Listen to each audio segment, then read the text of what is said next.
ਚੱਲ ਮੇਰਾ ਪੁੱਤ ਫ੍ਰੀ। अस्सलाम वालेकुम भैनों ते भराओ, अज साडा शूट चल मेरे पुट का चल रहा। असी बर्मिंघम तो फिर लंदन आ गए 2 दिन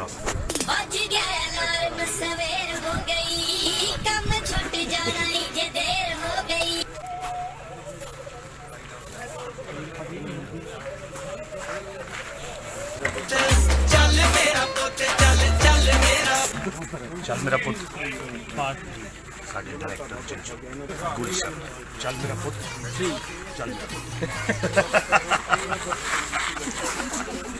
चल मेरा पुत क्योंकि फिल्म कुछ सीन बाकी सन दुआ करो साडे वो भी फिल्म है ये भी फिल्म है आप साडे सुपर हिट कर सारे ने फिल्म देखनी चाहिए।